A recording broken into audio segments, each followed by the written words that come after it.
પ્રદેશના મનાલીમાં ભારે હિમવર્ષા વચ્ચે પ્રવાસીઓ મજા માણી રહ્યા છે। રસ્તા હોય કે મકાનની છત, તમામ જગ્યાએ બરફના થર જામેલા છે। પહાડો પર સફેદ ચાદર પથરાઈ ગઈ છે। વૃક્ષો પરની લીલોતરી ગાયબ થઈ અને બરફનું પડ જામી ગયું છે। પ્રવાસીઓ લાઈવ બરફ વર્ષા વચ્ચે મજા માણી રહ્યા છે અને કહી રહ્યા છે, ખરેખર આ જ ધરતીનું સ્વર્ગ છે। તસવીરોમાં તમે જોઈ શકો છો કે આસપાસ બરફ જ બરફ દેખાય છે। હિમવર્ષા ચાલી રહી છે। પ્રવાસીઓ છત્રી લઈને આ બરફ વર્ષાનો આનંદ માણતા જોવા મળી રહ્યા છે।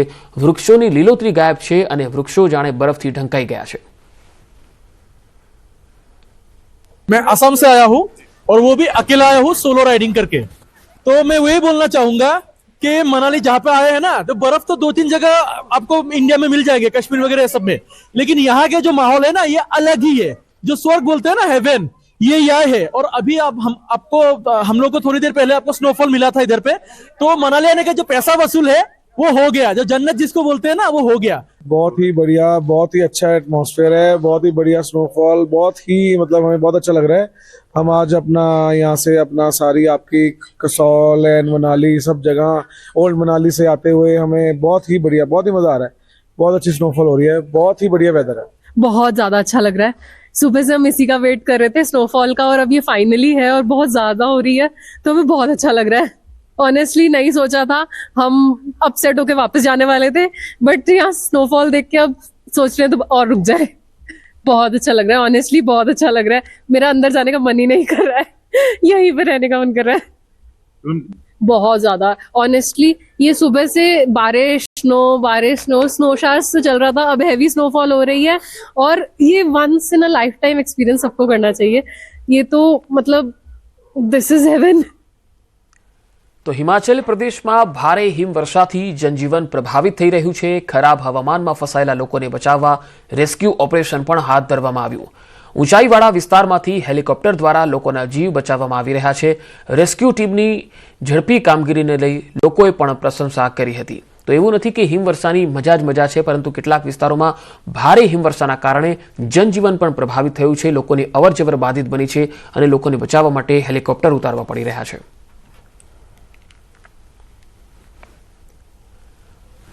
હવે ગુલમર્ગથી તસવીર આવી રહી છે બરફ વર્ષાની। તસવીરોમાં જોઈ શકાય છે હવામાન વિભાગે બરફ વર્ષાની આગાહી કરી છે અને ગુલમર્ગમાં મોટી સંખ્યામાં પ્રવાસીઓ આવી રહ્યા છે। ખૂબ જ ખુશખુશાલ દેખાઈ રહ્યા છે। લાઈવ બરફ વર્ષાનો આનંદ માણીને પ્રવાસીઓમાં આનંદ જોવા મળ્યો। પ્રવાસીઓ કહે છે કે તેઓ ભાગ્યશાળી છે કે તેમની આસપાસ બરફ વર્ષા થઈ રહી છે। શિયાળુ રમતગમતની પ્રવૃત્તિઓ પણ પૂરજોશમાં અહીંયા ચાલી રહી છે। તો ગુલમર્ગના આ દ્રશ્યો તમે જોઈ શકો છો। જ્યાં પણ નજર પડે ત્યાં માત્ર બરફ જ બરફ, અને ઘણી બધી રાઇડ્સ પણ અહીંયા છે કે જ્યાં પ્રવાસીઓ તેનો આનંદ માણતા જોવા મળે છે।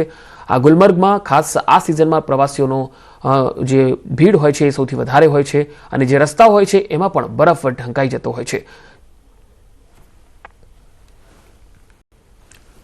તો ગુલમર્ગના ખોંગડોરીમાં પ્રવાસીઓ સ્કીયર્સ સ્કી ડ્રેગ લિફ્ટનો આનંદ માણતા જોવા મળે। આ તસવીરો જુઓ, ચારે તરફ બરફ જ બરફ દેખાય છે। પ્રવાસીઓ સ્કીઇંગની મજા માણી રહ્યા છે। તેઓ કહે છે કે ઊંચા પર્વતો પરથી નીચે સ્કીઇંગ કરવાનો જે આનંદ છે એ ખૂબ જ રોમાંચ ભરેલો હોય છે। જોકે તેમણે સ્કીયર્સ માટે વધેલી ફી અંગે નારાજગી પણ વ્યક્ત કરી।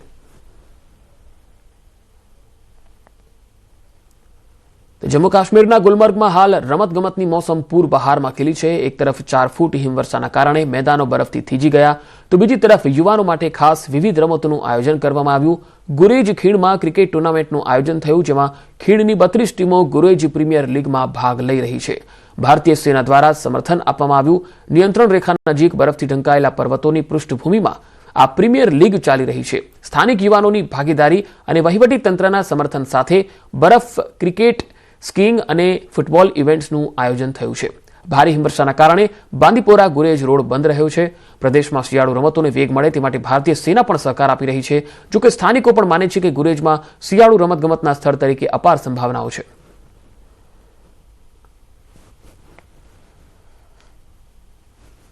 જમ્મુ કાશ્મીરના પુલવામા વહીવટી તંત્રએ યુવા સેવાઓ અને રમતગમત વિભાગના સહયોગથી બદ્રીનાથ વિસ્તારમાં એક મેગા સ્નો સ્પોર્ટ્સ ફેસ્ટિવલનું આયોજન કર્યું। પુલવામાના ડેપ્યુટી કમિશનર ડોક્ટર બશરત ક્યુમે સ્નો સ્પોર્ટ્સ ફેસ્ટિવલનું ઉદ્ઘાટન કર્યું। આ ફેસ્ટિવલમાં સ્નો ક્રિકેટ, કબડ્ડી અને સ્નો રેસ સહિત વિવિધ રમતગમત સ્પર્ધાઓ યોજાઈ।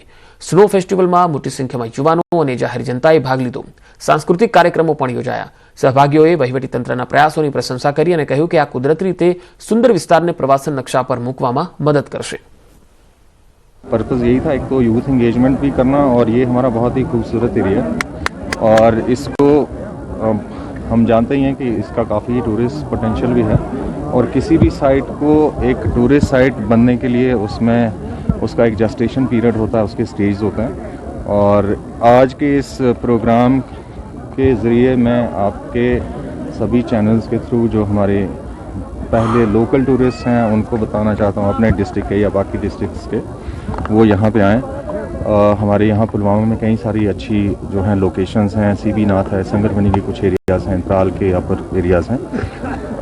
पहले जैसे मैंने पहले भी बताया कि किसी जगह को एज अ टूरिस्ट लोकेशन या टूरिस्ट साइट डेवलप होने के लिए स्टेज होते हैं. पहले लोकल्स जो डिस्ट्रिक्ट के हैं वो आएँ, दूसरे डिस्ट्रिक्ट से, और धीरे धीरे ये डेवलप होगा as a tourist destination. Tourism बढ़ता है जब लोग आते हैं, लोग देखते हैं, लोग एक्सप्लोर करते हैं नेचर को, तो टूरिज्म जो है, बाहर के टूरिस्ट जो है वो इस जगह को सोशल मीडिया के थ्रू देखते हैं, तो वो चाहते हैं कि हम यहाँ आए, एक्सप्लोर करें. हम चाहते हैं कि टूरिस्ट जो है, सियाह जो है, वो यहाँ पर आए और यहाँ का लुत्फ उठाए, यहाँ का नेचर देखे. हो रहे हैं जैसे क्रिकेट, टग ऑफ वॉर हो रहा है यहाँ पे, स्नो क्रिकेट हो रहा है यहाँ पे, बहुत सारे इवेंट्स यहाँ पे हो रहे हैं. हम बहुत ही खुश हैं. ऐसे टूर्नामेंट्स होने चाहिए सुनने में. इससे एक तो जो लोग होते हैं वो भी बहुत खुश होते हैं और एंजॉयमेंट भी बहुत होती है.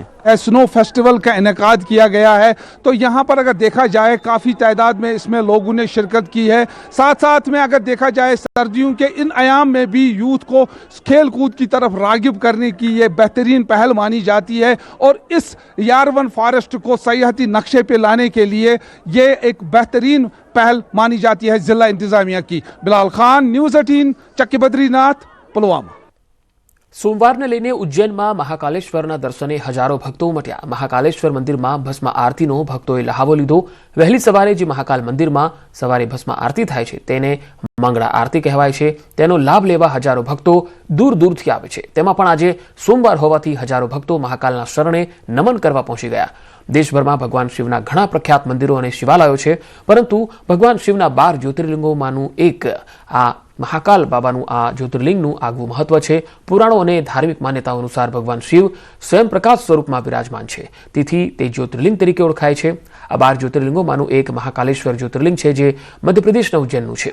આ એક એવું મંદિર છે જેના માત્ર દર્શનથી જ જીવન અને મૃત્યુનું ચક્ર સમાપ્ત થઈ જાય છે, વ્યક્તિને મોક્ષ મળી જાય છે.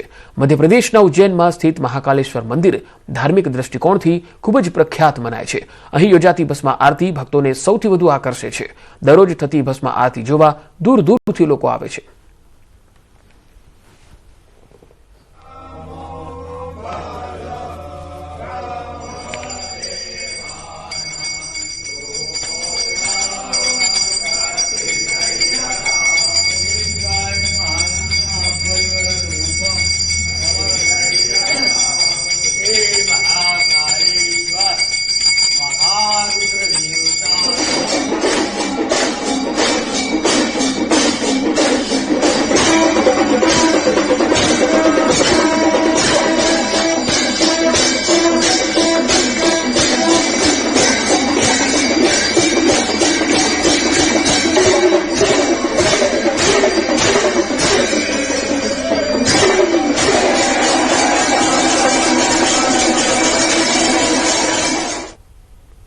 અંબાજી ગબ્બર 51 શક્તિપીઠ પરિક્રમા મહોત્સવ સફળતાપૂર્વક પૂરો થયો.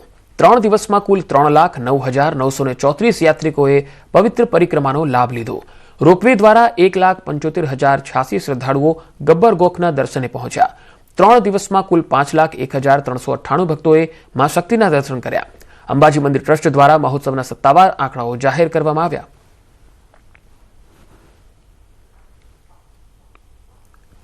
કટરામાં માતા વૈષ્ણોદેવી યાત્રા રૂટ પર દીપડો જોવા મળ્યો. માતા વૈષ્ણોદેવી યાત્રા રૂટ પર સાંજી છઠ નજીક એક દીપડો જોવા મળ્યો. આ વિડીયો રાત્રે 8:55 વાગ્યાની આસપાસનો હોવાનું જાણવા મળે છે. દીપડો જંગલમાંથી નીકળીને વૈષ્ણોદેવી ટ્રેક પર આવ્યો હતો. પ્રકાશ જોતા જ તે માણસો વચ્ચે છુપાઈ જવાનો પ્રયાસ કરતો જોવા મળ્યો. આ વિડીયો હાલમાં સોશિયલ મીડિયામાં વાયરલ થઈ રહ્યો છે. તો તસવીરોમાં જોઈ શકાય છે કટરાથી આ તસવીરો આવી રહી છે, જ્યાં માતા વૈષ્ણો દેવીની યાત્રા રૂટ પર આ દીપડો જોવા મળ્યો છે. સાંજી છઠ નજીક આ દીપડો દેખાતા પ્રવાસીઓમાં અને ભક્તોમાં એક ડર વ્યાપી ગયો છે.